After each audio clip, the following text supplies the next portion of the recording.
Other countries don't see as much violent crime as we do. Violent crime actually comparable in Western Europe. The big difference is with the murders.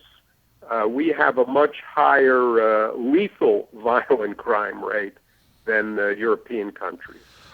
So when you say Western Europe, do you mean Bosnia and Russia and Poland, or break that down for me? Western Europe.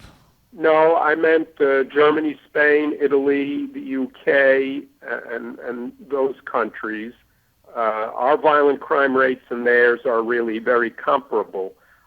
It's just the homicide rates that are much higher here, and that's because of greater gun use here.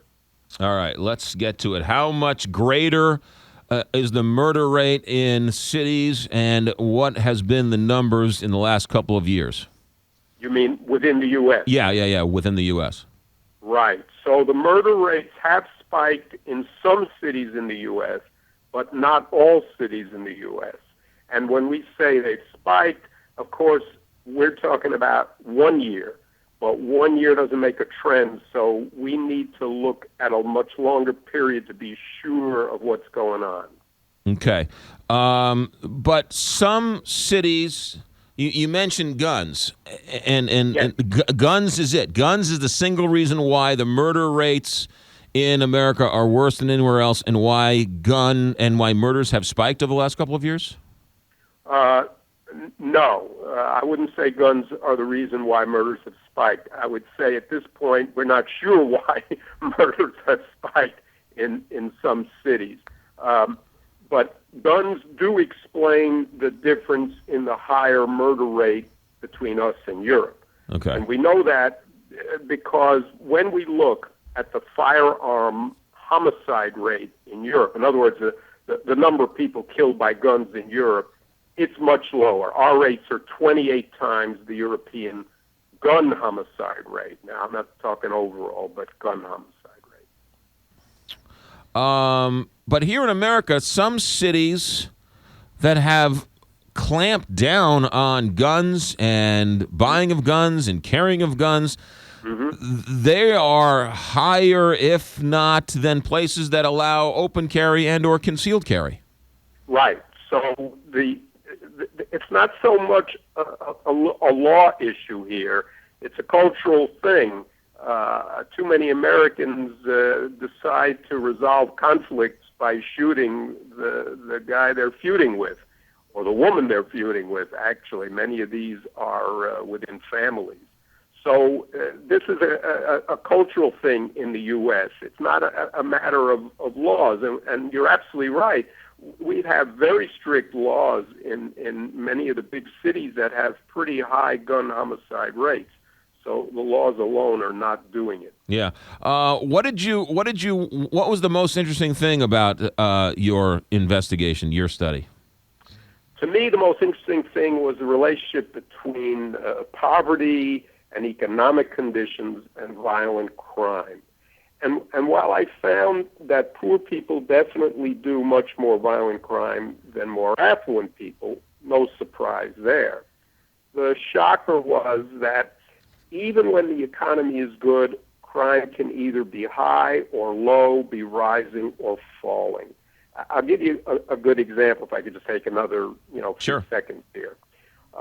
In the late 1960s, we had the biggest crime boom, certainly in the 20th century, maybe in our history altogether. Violent crime rates went up 353% between 1960 and 1990. Now, in the late 60s, when crime began to rise, the economy was great. The unemployment rate was much lower than it is now. The inflation rate was low. The economy was booming, and crime was booming too. So does that mean that a good economy produces a lot of crime? Evidently not, because when the economy was good in the 1990s and in the 1920s, crime was booming then too. And when we had the Great Depression and when we had the Great Recession in 2007 and 8, crime actually fell, at least in the second half of the Great Depression. So the bottom line is no consistent relationship between violent crime and general economic conditions. You're looking at crime, you're looking at economic conditions in 6-month periods, year periods, but poverty is generational, and so somebody's still, somebody's in poverty in the 1990s, but in 1997, when the economy is rocking and rolling, that family is still dealing with poverty. So the economy might not affect that family that is stuck in that cycle. Sure, and that's absolutely right. We have, after all, about 12 to 15% of the population. It varies, below the poverty line. And of course, just because the economy gets better, it doesn't mean, that poor population vanishes. Mm-hmm. That's absolutely right. But we also are hopeful that people can rise out of poverty. And it happened in a big way in the United States in the time period that I covered, which is since 1940. The rise out of poverty, which people aren't aware of, was absolutely extraordinary. Here's a number for you. 1939, the economists projected back the poverty line, which was developed in the 60s, to 1939. And what did they find? 68% of Americans were below the poverty line. 68%, that's two-thirds of the country. Now, we've cut that back down to anywhere from 12 to 15%. So progress is made when, of course, the economy improves and it takes people out of poverty, but it doesn't, make them disappear altogether. Barry Latzer is our guest. His book is called The Rise and Fall of Violent Crime in America. So, bottom line it for me. I know academics hate to do that, but news media we love to do it. You hate to do it. So, meet me in the middle here. Are you saying that, a question for you from the back, from a student, are you saying that all of the programs we have to reduce crime, police, and all of the everything has very little to do with suppressing crime, and lifting these families out of poverty does more to decrease the murder rate than anything else?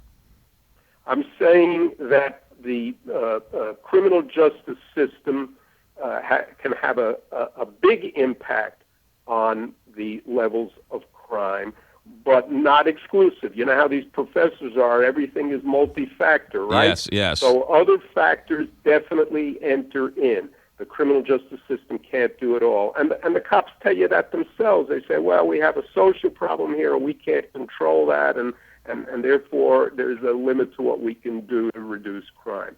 True. Okay. On the other hand, am I saying that that the end to poverty is the solution and therefore there's no solution? No, I'm not saying that either. I am saying, though, that when groups do rise to the middle class, and we've seen this through American history, the Irish in the 19th century, Italians in the 20th century, when groups do rise out of the lower socioeconomic strata and move to the middle class, their violent crime rates go down dramatically. But that's over generations. So I'm not, I'm not.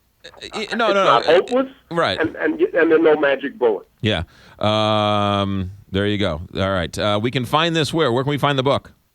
Everywhere. Barnes and Noble, Amazon, even bookstores. If we still have bookstores in America. If you can find a bookstore, you can find the book.